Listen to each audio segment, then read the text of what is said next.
խնդրանքը, իմ առաջարկը, իմ, չգիտեմ, բանջը, որ հերիք է նստեք դունը եւ բավարարվեք ստատուսներ գրելով։ Բոլորը ուրախանում են, որ հայրենասեր են, բոլորը իրենց գրածներով, այսպես ասած, բավարարվում են եւ դուրս չեն գալիս պայքարին։ Ինչու դուրս չեն գալիս էս։ Հուսահատվել են, հուսալտվել են, այդ բոլորը հասկանալի է, բայց երկիրը օրհասական վիճակի մեջ է եւ երբ որ վտանգը արդեն հասել է մեր դները, երբ որ Արցախ էր, բոլորը իրենց համար դժբախտաբար անձնագենտրոն վիճակում չէին ապուրմակցում։ Այ հիմա հասել է Երևանին, այսպես ասած հասել է ամեն մեկիս դուրը, թե ամեն մարդ թող վեր գնա պայքարելու։ Տիկին Փաշյան, օրինակ վտանգ չեք տեսնում, որ օրերից մի օր կարող է Վարշապետ Փաշինյանը վեր կենա եւ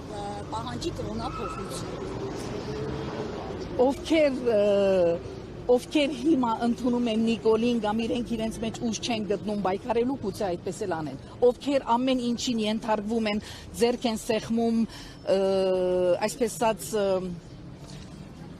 ընդունում են իր բոլոր ասածները, գուցե իրենք անեն, չգիտեմ, ես չեմ անելու, դուք չեք անելու, ես դա հաստատ գիտեմ։ Ես հայ առաքելական եկեղեցու զավակ եմ եւ պաշտպանում եմ իմ եկեղեցին, իմ հայրենիքը, իմ տունը։ Տիկին Փաշյան, ինչու է ձեզ Փաշինյանին հանկարծ սկսել հետաքրքրել։ Դուք ինձ անձամբ լավ գիտեք այդ հարցի պատասխանը։ Ձեր Քաղաքական Այսօր էլ ինչ-որ բաներ գրել։ Թող գրի, ինչքան ուզում է թող գրի,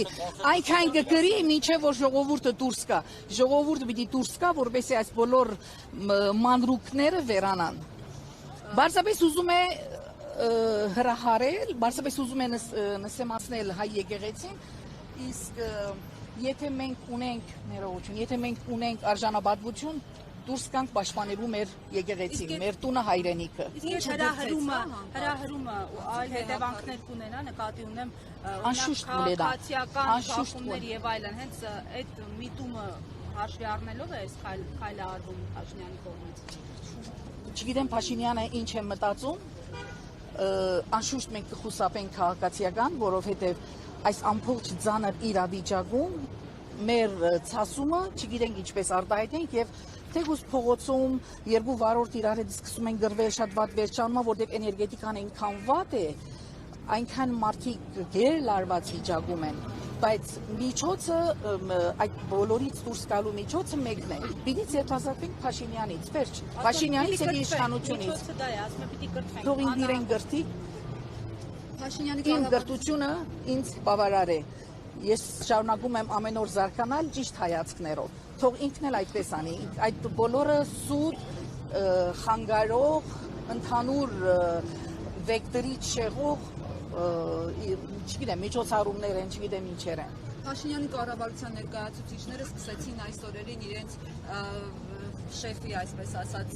խոսքերը պաշտպանելու համար ապացույցներ բերել, նկարներ էին հրապարակում մատուրի ներսում, ինչ-որ ավելների նկարներ, կովերի նկարներ, որպեսզի ցույց տան, որ իսկապես խորհրդանոցի է վերածված, չուլան է մեր եկեղեցին։ Այդպես է ձեր կարծիքով։ Բոլորս էլ գիտենք, որ այդպես չի, բոլորս էլ գիտենք, որ խոնարհված եկեղեցիներում շատ գործ կա անելու, բայց ինձ համար այդ խոնարհված եկեղեցին նույնքան սուրբ է եւ ես ամեն գիրագի գնում եմ ուխտերի, որովհետեւ ինձ համար սրբավայրը մնում է սրբավայր։ Ով սրբություն չունի, ամենագեղեցիկ ու ամենամաքուր եկեղեցիները իր համար նշանակություն չունի։